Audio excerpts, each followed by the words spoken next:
There is a major effort taking place to curb free speech in this country, irrespective of our Constitution, our Bill of Rights.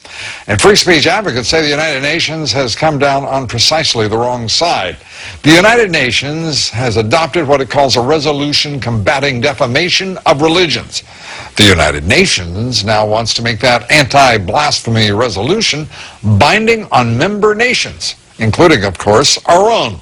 That would make it a crime in the United States if the United Nations were to have its way to criticize religion, in particular, Islam. Kelly Pilgrim has our report. The UN General Assembly is considering a binding resolution urging member states to make it a crime to criticize Islam. What they would do would be to make it illegal to put out a movie or write a book or a poem which somebody could say was defamatory of Islam. The so-called anti-blasphemy resolution would call on governments to pass their own laws to determine what can be said about religion in public. The resolution urges states to provide within their respective legal and constitutional systems adequate protection against acts of hatred, discrimination, intimidation, and coercion resulting from defamation of religion. But the U.S. says the concept of defamation of religion has another meaning. While appearing in name to promote tolerance, the implementation of this concept actually fosters intolerance and has served to justify restrictions on human rights and fundamental freedoms. Even talking about the influence of Islam on terrorism could be called criminal under this resolution if adopted by an individual country. You are entitled to say that in America, but not if the UN has its way. They would criminalize that kind of practice, and they are trying to do it elsewhere around the world.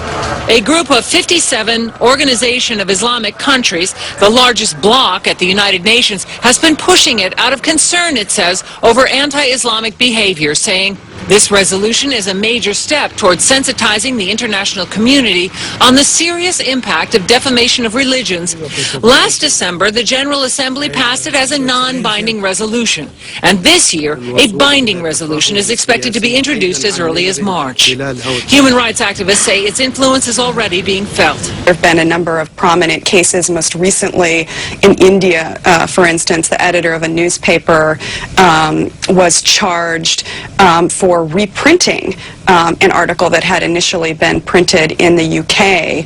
While the article mentioned the three major religions, Christianity, Judaism, and Islam, the editor was arrested for, quote, hurting the religious feelings of Muslims. Now, essentially what this resolution would do is to urge countries to pass laws in their country which would be unconstitutional in the United States and basically violate the spirit of many Western judicial systems, Lou. Yeah, a couple of questions. One is, of those 57 nations supporting this resolution, how many of them are democracies?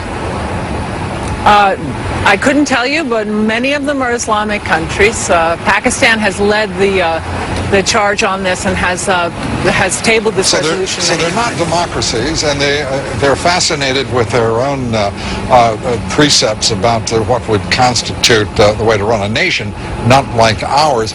Is there any discussion, or perhaps of simply, if the United Nations insists on doing this, sort of bulldozing the building, getting it out of the way, and letting them go find another place to live?